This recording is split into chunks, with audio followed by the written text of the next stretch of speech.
Sean, we do it again. How you doing, sir? Here How we was your are. Father's Day? Father's Day was great.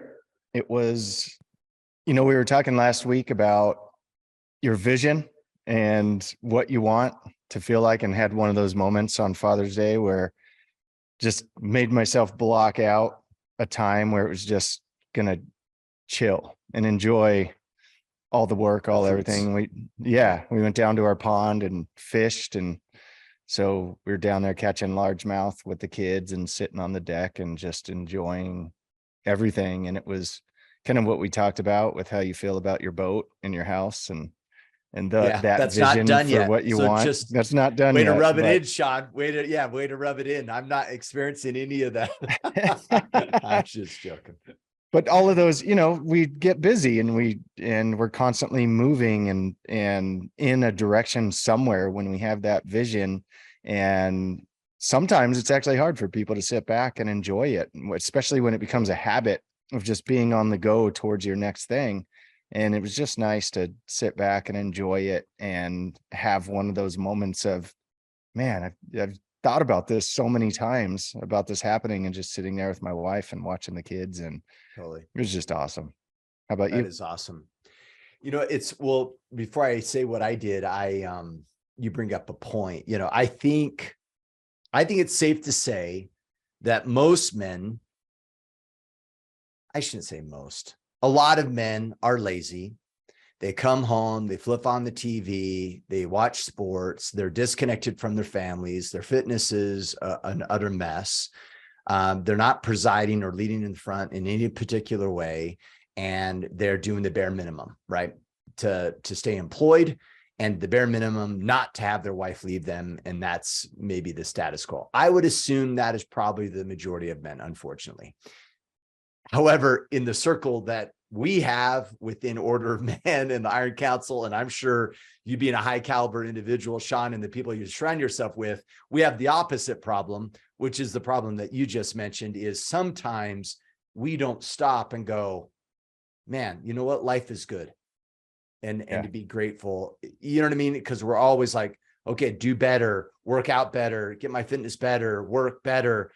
And to be frank, to your point, we should stop a little bit more often and appreciate what we have, be grateful for what we have, and then get back to work. That's true, which is actually what happened. That's funny. That evening, at least. Yeah. So my Father's Day, it was okay. It was good. I mean, don't give me, how's that to kick off my lack of gratitude? So no, went down to Delta, and just worked, and hung out with the kids a little bit. Probably made people work too much and didn't enjoy as much as I should have. I had this plan. I thought on Sunday, I was like, Sunday I'll take it chill.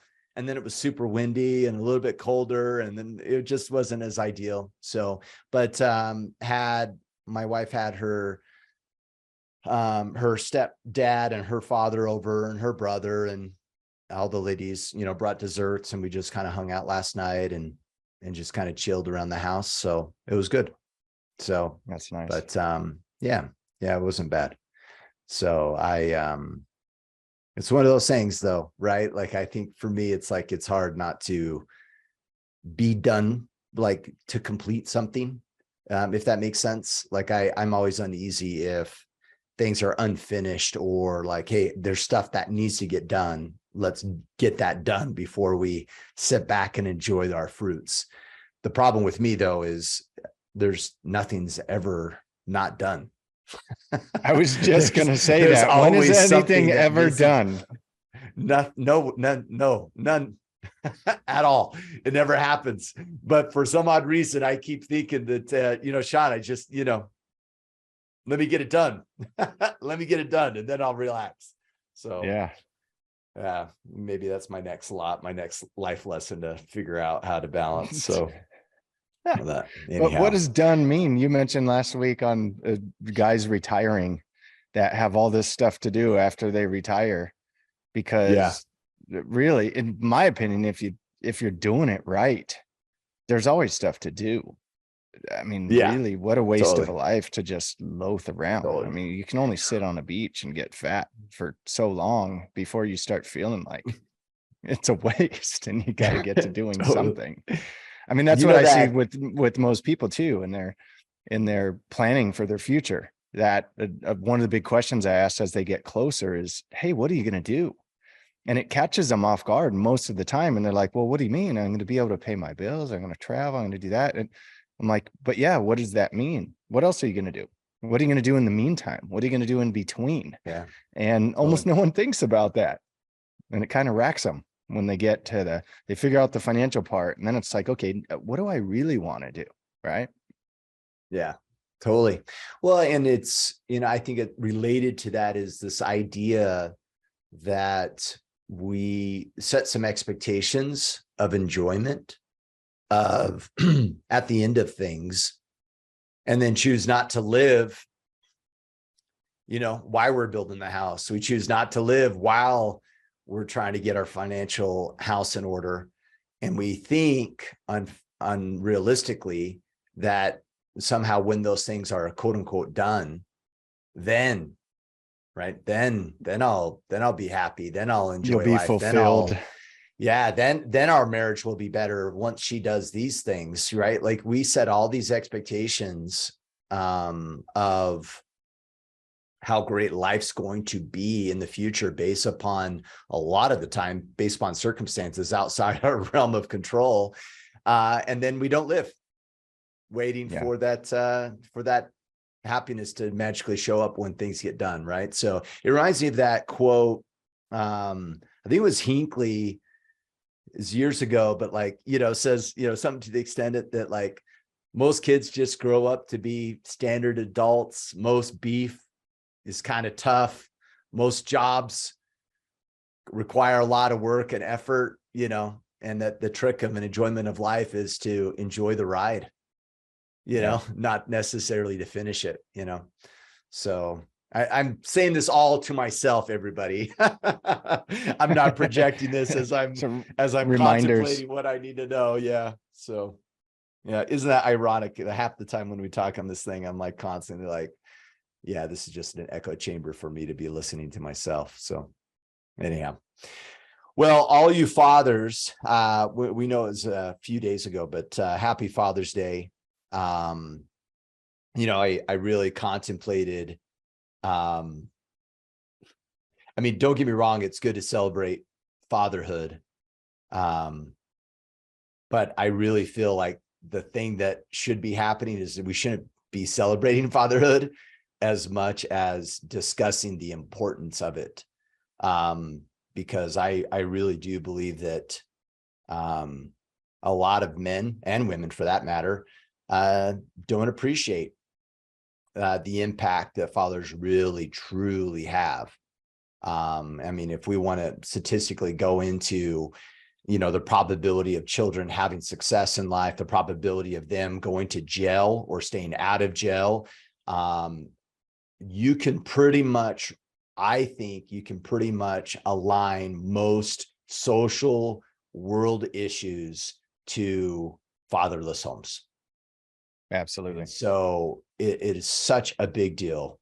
And it's a big deal for multiple parties too, right? Because I think sometimes it's, we get in our own heads. I think any father that's been divorced, you might be running your story about how your ex makes it so hard for you to see the kids, and maybe they don't love you anymore because they've abandoned you or whatever that is, and you're not fighting for your fatherhood.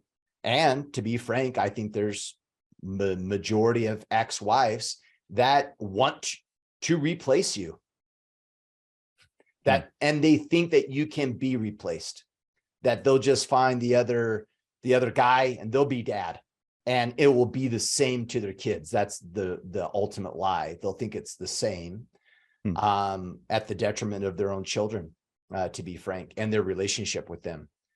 Fathers are not replaceable. There's no such a thing.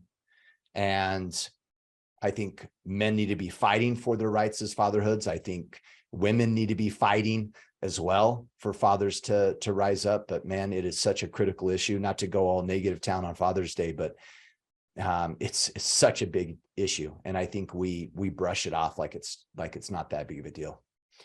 It's true. And it is a big deal. And even if it's dysfunctional, like you mentioned, I'm glad you said that, because even if it's dysfunctional, and you're still around as a father, it's still better. And you absolutely can't replace that father. It's no matter how good. And I do want to say to all the stepdads out there, it doesn't mean that you don't do your best and that you're not trying your hardest and that you're not being the man that fatherly, that those children need in their lives. And that example is absolutely critical simultaneously, but it still will never replace their actual father. And I don't know if it's genetics, but it's deep rooted. And it's like you said, the stats are out there. The numbers don't lie. So it is important. Such a big deal. All right. With that note, a couple announcements, and I'll mention this a little bit later. The Iron Council is officially open for enrollment through the month of June. So if you've been on the fence, you want to join us in the Iron Council, go to orderofman.com/Iron Council to sign up. Today, we're going to field questions on the podcast from our Facebook group. That's facebook.com/group/orderman. Join us there if you haven't already. We'll jump into these questions. Mike Collins, as a father whom has lost 4 children to miscarriage since 2015, is it acceptable to be bothered by people not including me into their Father Day thoughts? Or is it that just projecting as I can't expect them to remember as my kids are not standing next to me?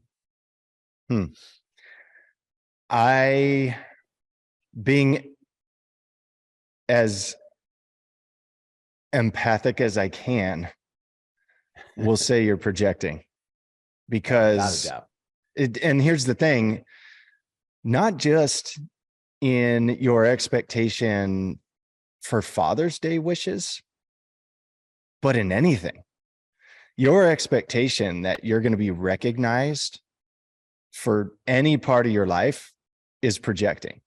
And so I don't want it to just be on fatherhood. And in saying that, I actually have a friend who lost 4 kids inside of 3 years as well. And so a really good friend. Now they have other children now, but when they talk about their children, they talk about the 4 that they lost, along with their one son that they biologically had, and then they have an adopted son as well. But when they talk about their children in the sense that they have 6 kids, but they don't expect anybody else to talk about their children in the sense outside of them having 2 children, if that makes sense. And so it's because here's the thing, people have their own things going on in their own lives. And for us to expect them to remember any of the so-called strife that we have going on in ours is always going to be projecting. And so now, in saying that simultaneously, it doesn't take away the uncomfortable and bad and sometimes miserable thoughts that we have when other people are celebrating those things around us. And so it doesn't mean that you shouldn't feel bad, but it also shouldn't mean that they should remember and you should expect them to give you praise for those things. Totally. I'm glad you brought this up from outside of just fatherhood. Here's the deal. No one owes you anything. There's no book of life that says that Sean's wife needs to even show him respect. No one owes you anything, period. And and Mike, we're going to just rag on you a little bit as an example, you know what I mean? So don't take it personal, but the question is a good question. But how often do we add so much meaning to stuff? Right? In this example, right? It's like, well, people don't consider me a father because they don't think about it. Okay, what's the facts versus your story? Your story is they don't care, they're not thoughtful, they don't appreciate, It's this loaded thing. Well, what's the facts? They didn't say Happy Father's Day. That's the facts, period. All that other stuff is your creation. We got to be very, very careful on how much meaning or around the should and should nots, right? Well, people should. Okay, whatever, but they didn't. So now what are you going to do about it? And most importantly, when people don't do what we expect them to do, are you going to just see it for what it is? Or are you going to add all this meaning to it? I mean, even think like how often we do this, right? Where we think our boss should do something, our employees, our spouses, our friends, they should or should not do something. And when they don't do it, when they don't meet our expectations, it's not just the story. We just don't end there. We don't go, oh man, that was not really considerate. No, the next time I now see Sean, what do? I stonewall him a little bit. I have a grudge. I'm running a story. I'm withholding my friendship from him because I think he should have not done something. And he's probably completely unaware of it. Man, total projecting. So just be careful, man. I love that thought. It's like, no one owes you anything, period. They don't have to at all. Now, as you say that, Kip, it makes me think, if we're talking about empathy, also think that maybe the empathy is that they have is they don't want to mention it because it's uncomfortable for you. They've seen it psychologically hurt you and your family and your wife, and they don't want to bring it up maybe because it's painful. And so maybe they're not saying it because of that. And so again, you can't have this false expectation that they should or shouldn't say it because you don't know how they're feeling. For whatever reason, I thought of, when the George Floyd thing was happening, I remember we had a lot of these conversations in the IC, and I had this in, another men's group that I run, and some things that our conversation became for a couple of months of like, hey, yeah, we're going to support our brothers that are Black. Right. But we had a lot of conversations from a lot of the white guys that were like, hey, can we say Black? Can we say, should we say African-American? Remember that? Right. And it was like, there was this thing that people didn't want to say anything because they didn't know how to comfortably say it. And so that happens in these circumstances. And so for us, we just, we have to take whatever as we can, with empathy going both ways, and understanding that we really can't expect people to say everything and do everything the way that we want it done. Totally. And I honestly believe most people are never intentionally causing you misery. No. It's usually a byproduct of their own stories, their own chaos, what's happening in their life. And so if Mark, how's this? There will never be a case, I can guarantee you, almost, a case where I intentionally am rude to Sean.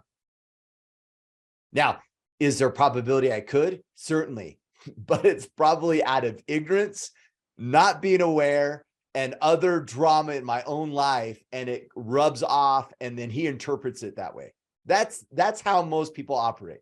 Most people are so busy worrying about their own problems that, trust me, they're not going out of their way to intentionally offend anybody. And it's usually like an accident or their own story, or their own story about you and how you feel about them is probably the most common scenario that causes people to have problems with you. It's crazy. We're all running I don't know. I watched this movie last night. It's called Flamin' Hot. And it's the story it's called The Story of Flaming Hot. It's the story of Flaming Hot Cheetos. So it just came out. Yeah, it just came out on Disney Plus. About how unhealthy and horrible they are, about how they came about. Oh, dude, it was so good. And the reason it's so good, like, I grew up in a predominantly Mexican neighborhood, right? And so like I had so many friends and families and people I was around that were like this family that this guy was in. And he grew up in the 60s and 70s, so he dealt with racism and people, like saying derogatory things because he's Mexican, and jobs being harder because he was Mexican and stuff like that. Boy. But it was the dude who came up with the idea for Flamin' Hot Cheetos, and he was a janitor working for Frito-Lay. And it's funny. The funny part of the story is that when he talks about these executives and what happened when they had these ideas and things like that, there's these scenes where it's like these old white guys in suits and ties around a board meeting, and he tells his version of the story of what they were saying and how they were saying. And he's got like the CEO being like, these bottles aren't, like whatever. And it, Like dude, his it's version so of it, yeah. funny. His version, but it's them like mouthing it, like lipping it right with his voice. And then he goes back to it's almost like the screechy record, right? And he's like, yeah, okay, it actually didn't go down like that, but because he's like, because they don't have the huevos to do that. He's like, but here's how it actually went down. And then it shows like the corporate white guy version of what they actually said. And it's nowhere near the same, right? But dude, I was dying inside because I was like, man, I just love this movie because I saw that so much growing up, me being like the güero with the white Mexican in our neighborhood, right? And I would hear that. And what did you just call that yourself? Projection. What was the güero. phrase? Güero. It's like white Mexican, right? Because I'm Villalobos, right? Because I'm Mexican, like my Mexican side of the family, but I obviously don't look like a Mexican guy. And don't speak Spanish or any of that stuff. And so it could go both ways. It could be like a derogatory term. It could also be an enduring term, right? And endearing. And so I used to hate it. I used to hate to be called güero. And this movie made me remember that. And it just made me love how I grew up to understand that culture and that side of things. And that you could say a word to somebody and it could go two ways. It could trigger me. I used to be so mad for so long. And then I grew up and through maturity realized, you know what? Half the time those guys call me güero, it's because they were accepting me into that community, because like I didn't grow up learning Spanish. My grandparents were deaf. So my dad spoke ASL, not Spanish. Like we lost that part of that culture, but I tried and I learned Spanish and that stuff. And they accepted me as part of that community, but even though I didn't hear it that way as an immature kid, now I hear it differently. And just watching that movie made me think of those things. But it also, as we're talking about this, we all have these scenes in our head of how things go down. And sometimes we feel it a certain way or think it should be a certain way, and we can project that on others instead of just accepting that it probably didn't go down that way. Totally. Well, it's like Asia's Hawaiian, and so obviously people have called me Howley multiple times, bazillion right? times. And it never bothered me. I think it started bothering me once I said, well, what does that mean? And it means spiritless. And I was like, what the crap? Like then I was like, wait, I'm not spiritless. You know what I mean? And then like we're at a Hawaii football game in Oahu, and these dudes are like, Death and Howleys, you know what I mean? I was like, okay, now I don't like it. You know what I mean? But before I was like indifferent. Yeah. And my youngest son, he's as white as snow with blonde hair, right? And his name is Keikoa. And I'm like, part of me almost feels like, well, we should probably rename him because like poor little guy's gonna have a Hawaiian name and they're gonna call him Howley forever. But it's man, it's amazing how that is though. Like I wish I could find the study, and maybe I'll find the study. If you guys want, message me and I'll get the study for you. But it was fascinating where they took a group of individuals and added a scar on their face and then had them go through interviews with like a fake makeup scar to determine if they were going to be discriminated against. Oh, wow. Okay. And what they ended up doing is they said, oh, we're going to touch it up before. And what they ended up doing is they took half the group and removed the scar completely. but they thought they had a scar on their face. Does that make Oh, sense? weird. Yeah, yeah. And then the other group didn't have the scar, but they thought they did. Right. So they had these double-blind study. Guess what? All the people that didn't think they had the scar was not discriminated against. Every single person that thought they had a scar, even though they didn't, thought they were discriminated against due to their scar. Whoa. What a trip. I mean, we create reality, Yeah. right? If you're looking for it, you'll find it. You'll find it. You'll create all kinds of crazy stories in your life about how you're being treated unfairly, if that's your story, right? I strongly believe that self-fulfilling prophecy probably accounts for like 80% of all our hardships. We're looking for evidence, all the time. Okay, that's one question. We better get rolling. That was a lot on that one question. Okay. All right. Will Luna, I'm a stepdad. I'm a stepday. I was like, stepday? What's the stepday? I'm a stepdad to a 14-year-old daughter. I've been in her life for 8 years. So she was, roughly what, 6? 6. But still haven't found that connection. What are your thoughts on helping to build that bond? I can tell you, that happened to me with my biological daughter.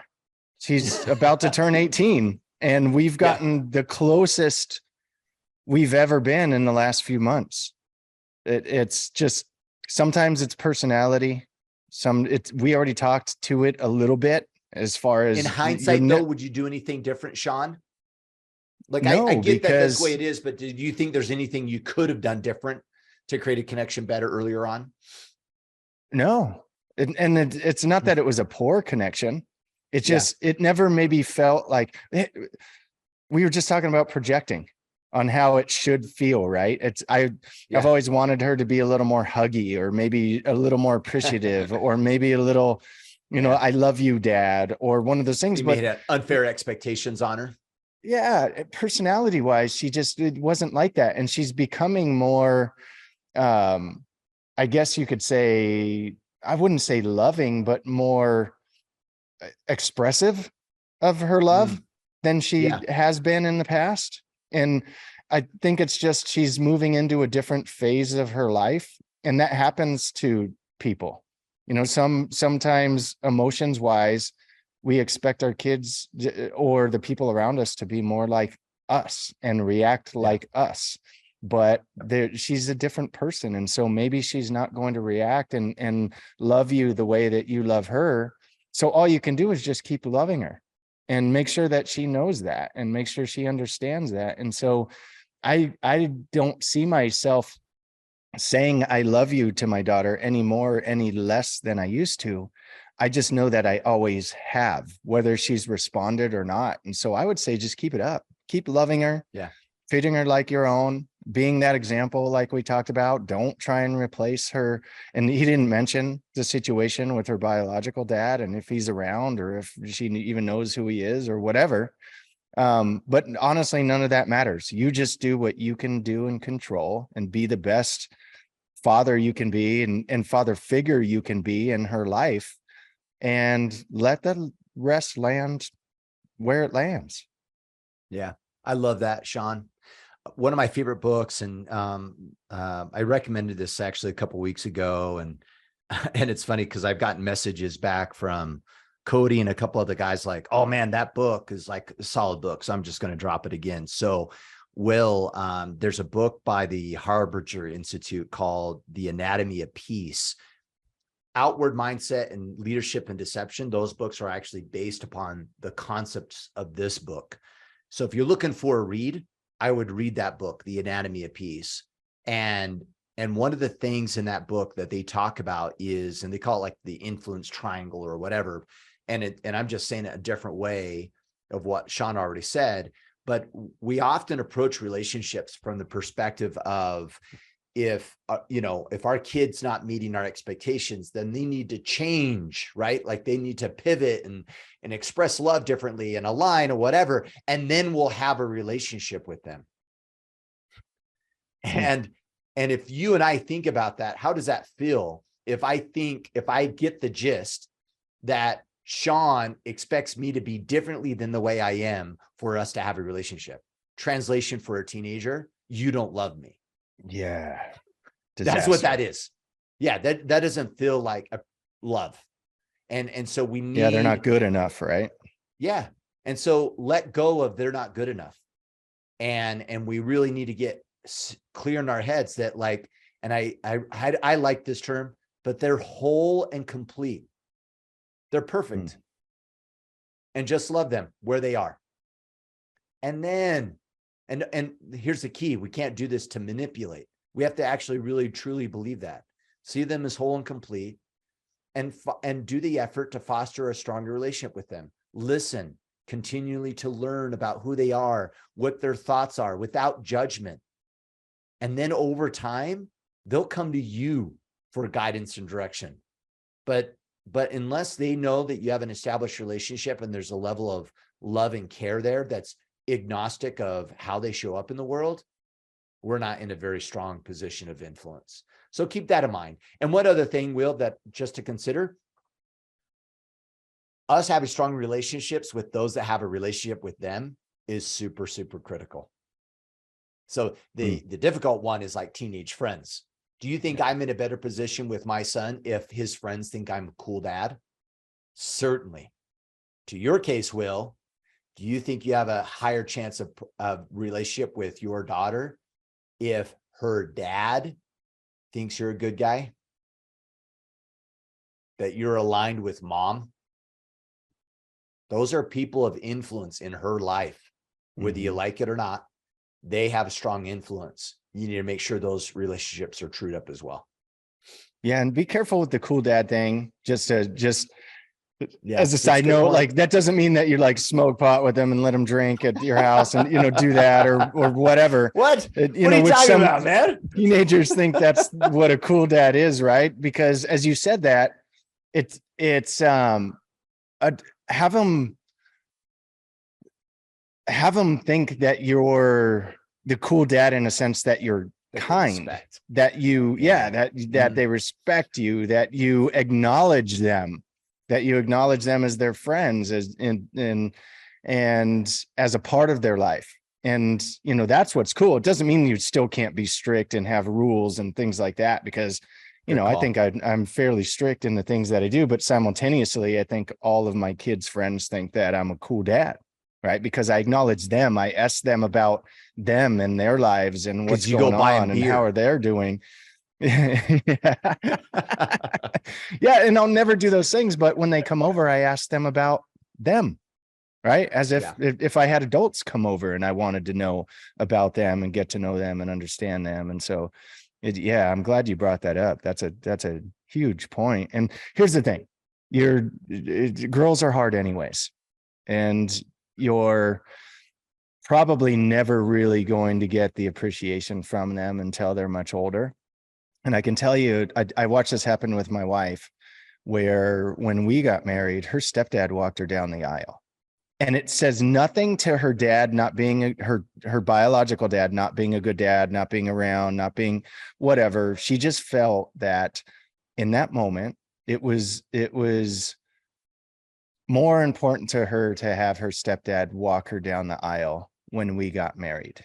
And her dad was unable to make it and everything else. And there was other things, but I'll tell you what, when she asked her stepdad, he literally didn't know what to do with himself. He was so overcome with emotion.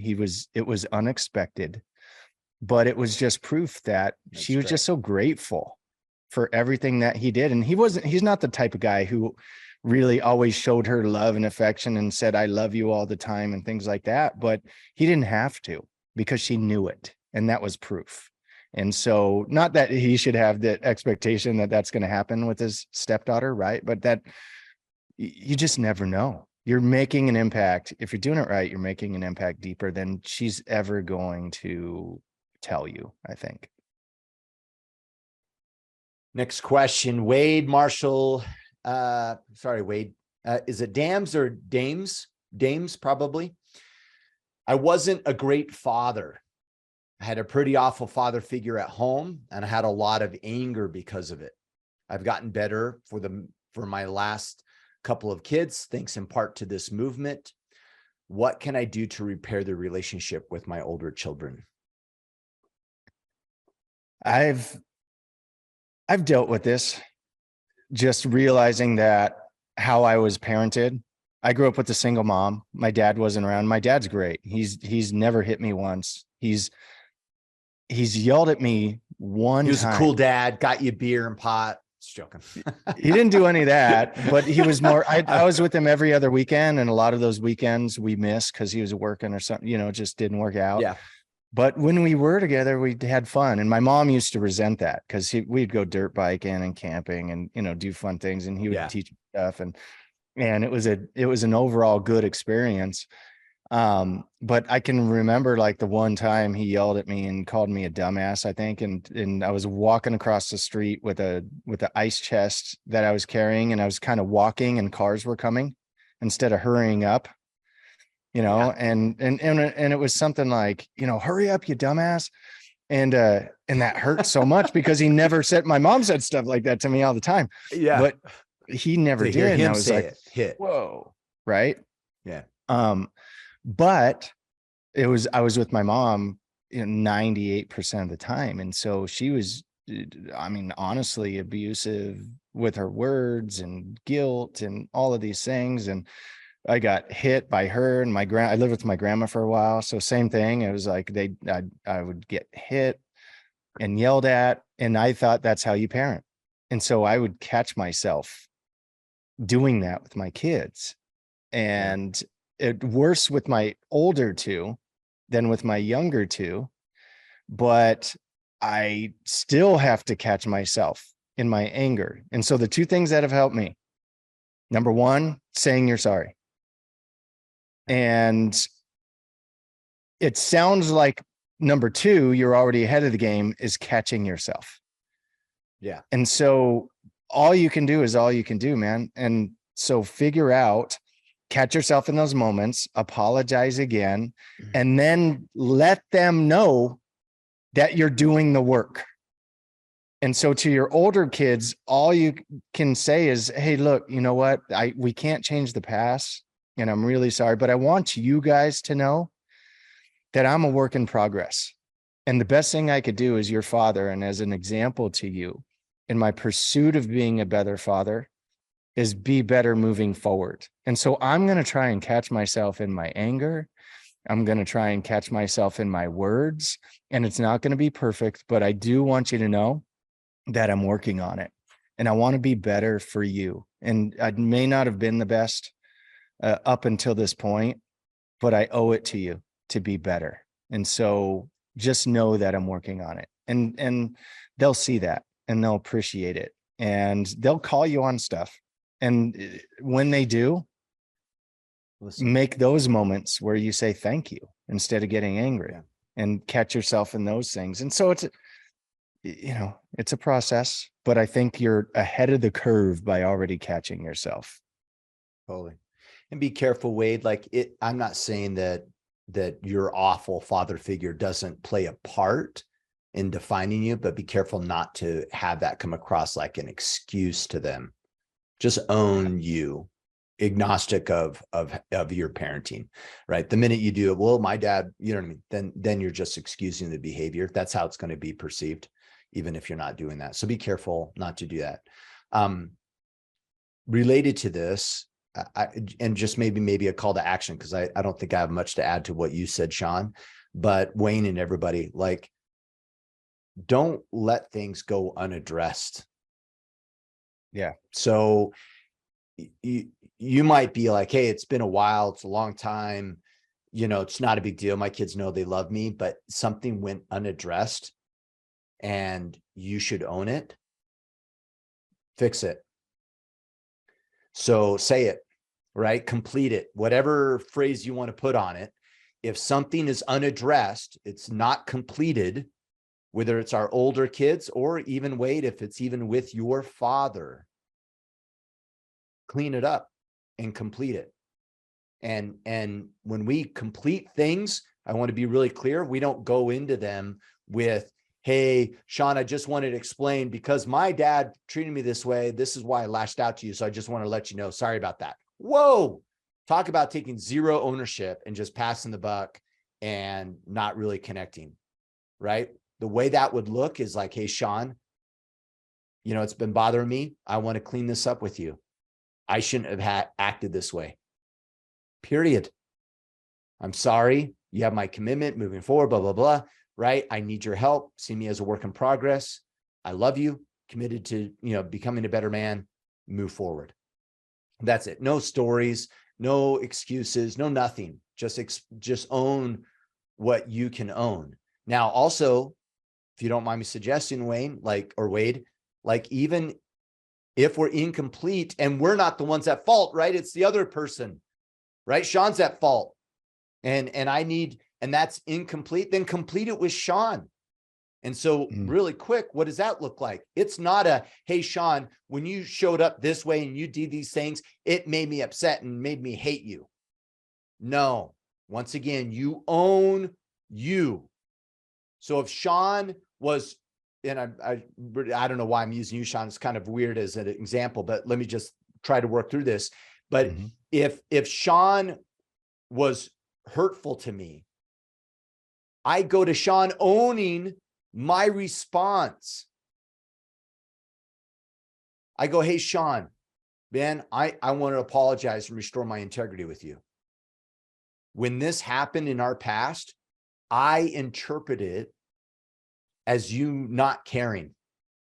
And since then, I've withdrawn, I've stonewalled you, I've been harsh with you, and I'm sorry for that. And I want to ask for your forgiveness. You own what you did wrong. And what you did wrong is withholding your relationship from someone. You let them own them. So even in Wade's father's figure scenario, I would literally say almost the same exact thing. Hey, Dad, we had a rough childhood. I get it. But you know what? I interpret a lot of your actions as that you weren't caring and that you didn't love me. And I now realize that's my perception. And because of that, I withdrew from you as your son, and I'm sorry. And you own your part in the relationship. And maybe they'll ask for the forgiveness on their part. Maybe they won't. That's not the intent.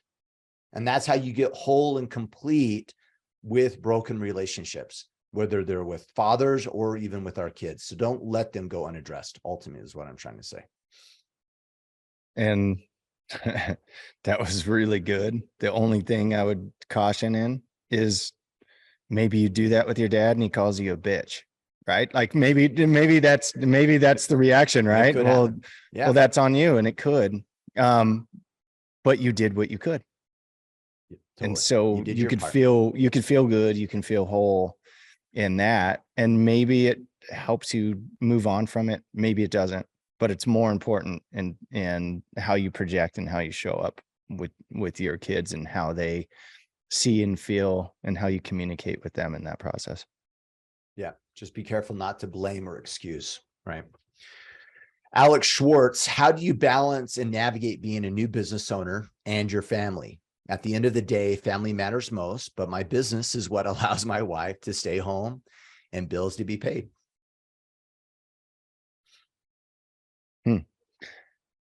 That is the number one question I get from the people that I coach and mentor is, how do you balance it all? And so the majors always come down to communication and scheduling.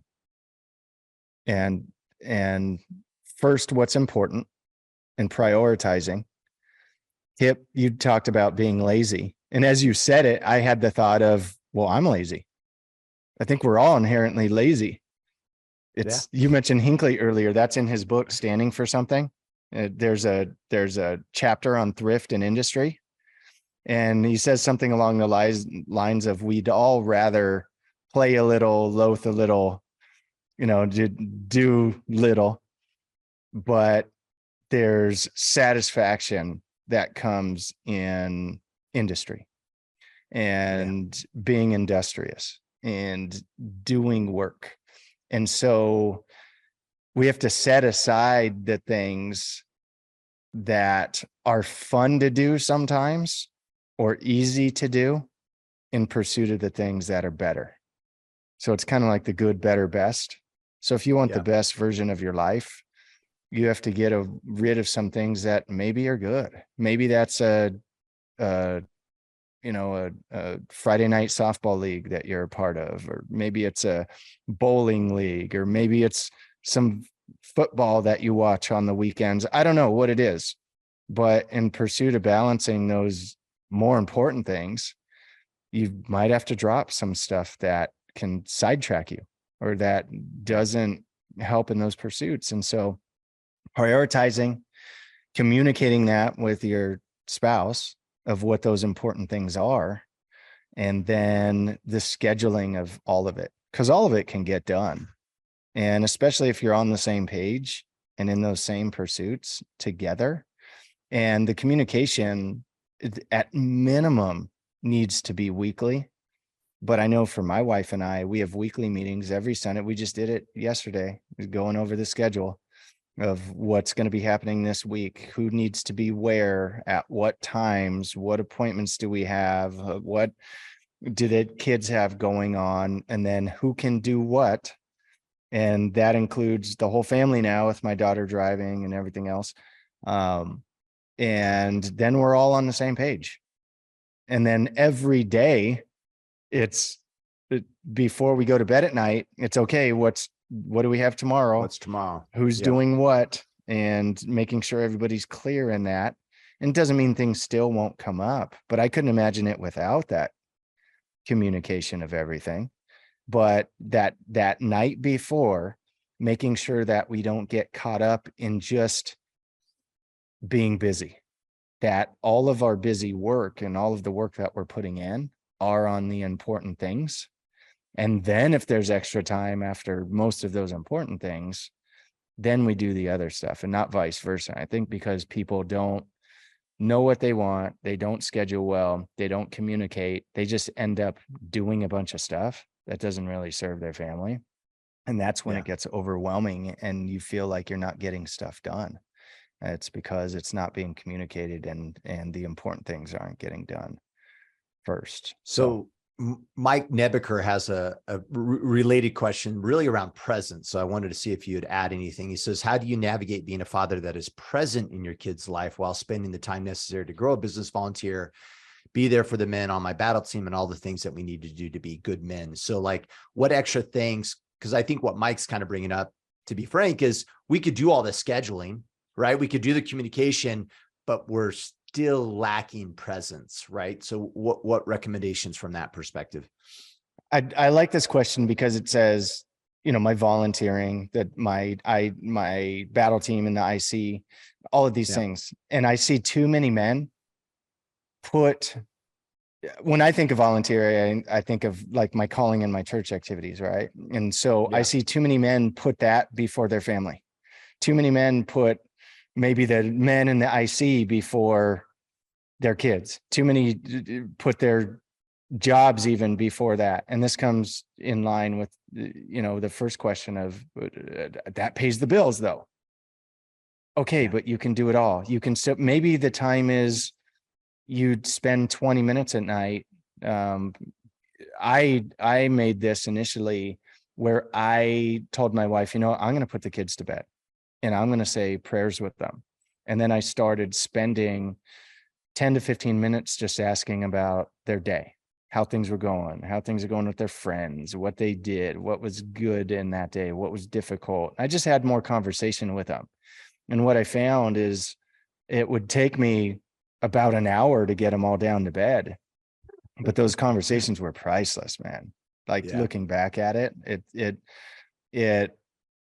it was such a simple thing that I just had to put in there and make important. And then through those conversations, I knew what was important to them coming up. And so I mentioned the scheduling. I could put that in. And then I started being able to combine them and being able to do things and, almost navigating to where people at church realize like really what are the most important. So my calling now, my church, is with the young men.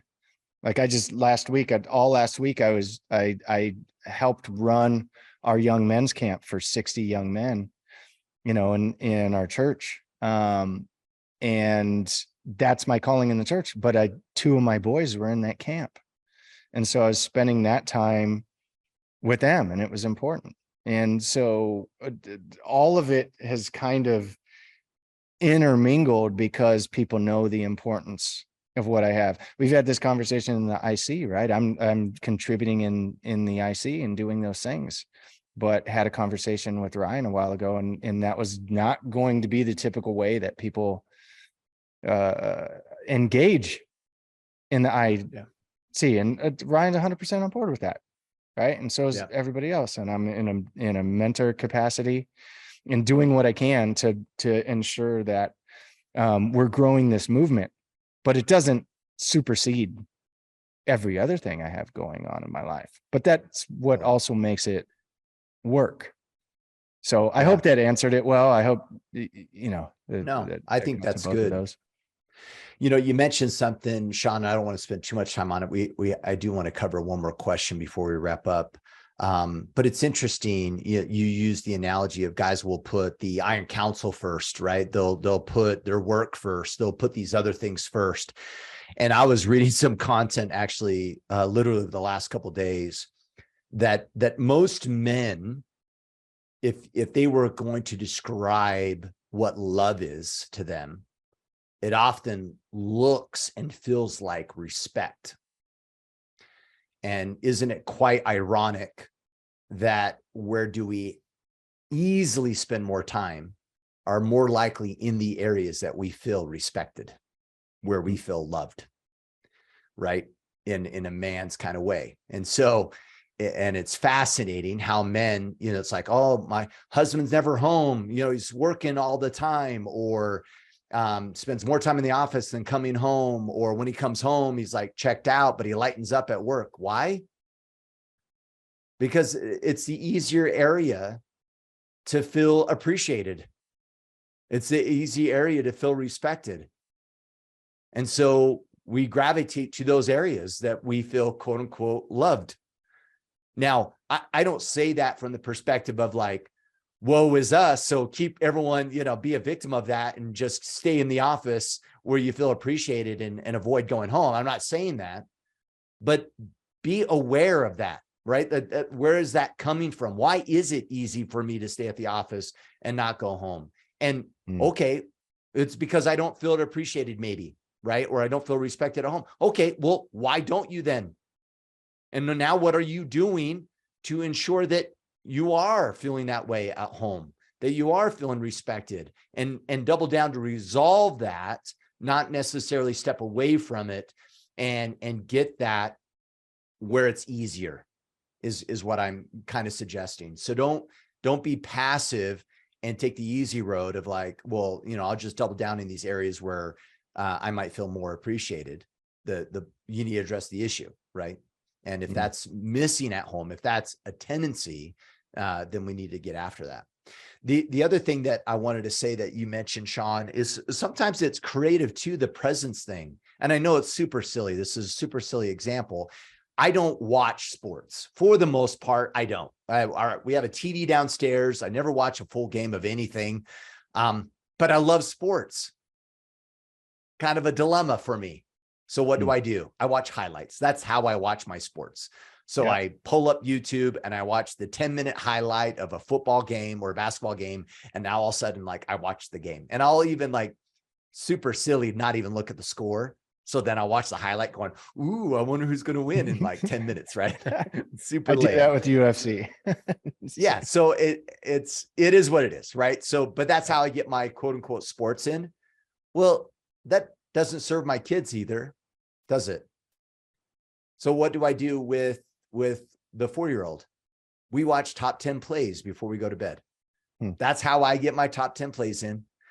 And he thinks it's fascinating. I don't even know if he really watches half of them, but he'll remind me like, oh, top 10 plays, Dad. And we'll like sit down and we'll watch top 10 plays before we go to bed. Sometimes our presence with our kids is us involving them and getting kind of creative is ultimately what I'm trying to say. It sucks, right? And it sucks, but it's worth it. I needed to build a dock yesterday, and I could have gotten the dock done in probably half the time that it took. But I wanted my daughter to help build a dock. So we built the dock. You know what I mean? Literally, I drilled all the holes, and then she ran the screws, and it took forever. I had to this is going to take forever. But you're like, this is not that hard. This is not efficient. Yeah, this is not the efficient way to do. But she enjoyed it, right? And guess what? Did I regret it? No, I didn't regret it. Of course, I didn't regret it. And then she felt highly satisfied and accomplished, and she did something hard, and she used some power tools that she was nervous about using, she's only 12, you know what I mean? And she's super teeny. So I don't know, any power tool she's nervous about. Yeah. So look for ways to integrate our kids. Another example, probably the time where my wife and I are connecting the most is when we go running. Because then we talk the whole time. And then we're caught up on our day. Look for areas to get creative. Yeah, we would do it driving. If my kids, but I mentioned my daughter before, she would open up the least at night when they'd go say prayers with her.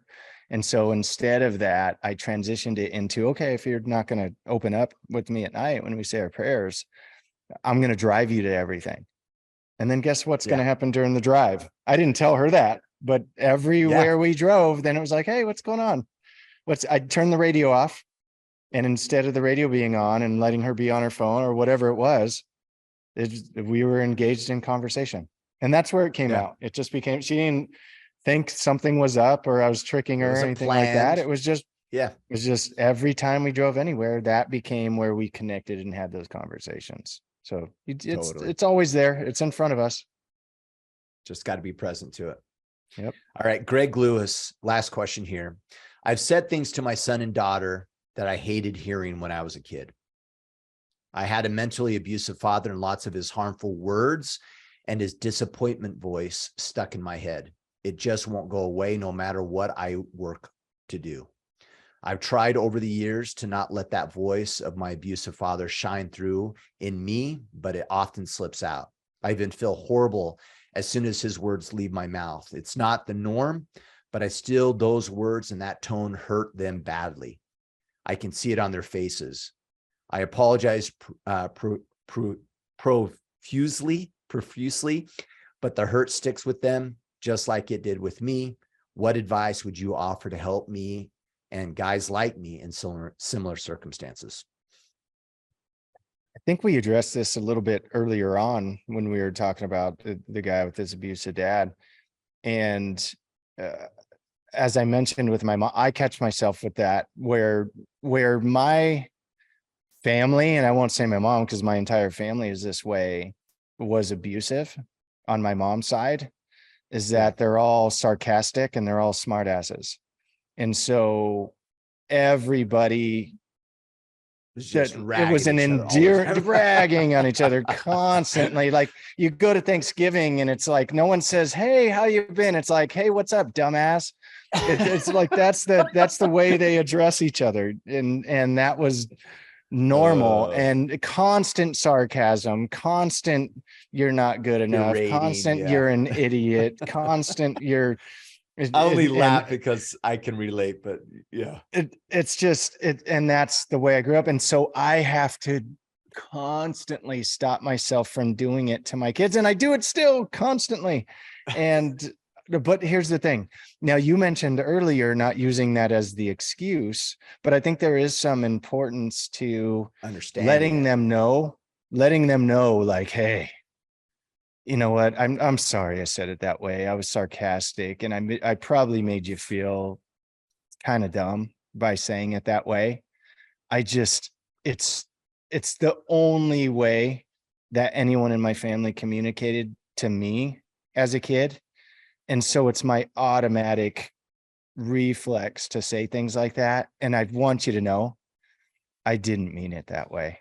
And it was wrong. And I'm sorry. And I'm really working on not doing it anymore. If you see me doing it, I give you full permission to call me on it and say, hey, you're not supposed to talk that way. You're not supposed to say things that way. And I'll do my best to not get angry because I'm trying to get better. I really am working on it, and it's difficult for me. And I don't want you to have the same experience as you start having kids, where you just start to parent that way because that's what you had. So yeah, don't use it as an excuse, but sometimes having the conversation so they at least understand that you're not doing it to be harmful, that sometimes it's just all but again, I think the most important part is them knowing and understanding that you're a work in progress. I think too many of us, and especially men, aren't willing to tell our kids and our spouses and the people that are important to us in our lives that we're wrong, or that we're at fault, or that we have faults. And that we're working on something. Yeah. It's like we almost want to do it secretly for some reason. And so I think just that disclosure is important, and that you do it together and simultaneously. It's you can't expect them to be perfect either. And I think you'll get a lot of good. I do it with my kids where we have good back and forth, and they call me on things. And when they call me on it, most of the time, honestly, now we laugh together. Like, you're right. You got me, dude, good call. And I'm sorry. And then now we're getting to the point where we can laugh about it more, but it's been years where before they were hurt more by it. And now we can laugh about it a little bit more. And then now we catch each other in those things as a family. And the pursuit is eventually get to where none of us say those hurtful things to each other. I don't know if we'll ever get there, but at least it doesn't feel as bad as it used to. So it's, when I think about like biblical stories, or you hear like old times, so like people had demons in them, you know what I mean? Yeah. I think this is the modern version of that. I really do. Like where Greg I can relate, where you have like this, your dad is a demon in you. You know what I mean? And it shows up and you're like, holy crap, that's the same tone. You remember the way it felt. You sound just like him. And it's like disgraceful in your mind, right? Like, I get it, man. I totally get it. Oh, we lost Kip. On my end, it shows that we're still recording. Yeah, I think we answered this, and I wish Kip could finish his thoughts on it. Today was a good conversation, good questions, and obviously focused on fatherhood. And I hope they were helpful to you guys. At the very least, Kip mentioned it earlier. If not, I know it's helpful to me every single week that I get better through these conversations, through these questions, and through our thought and the answers to those. And I know the IC was mentioned, and right now it's open to get signed up in the IC. And I would highly recommend that you do so.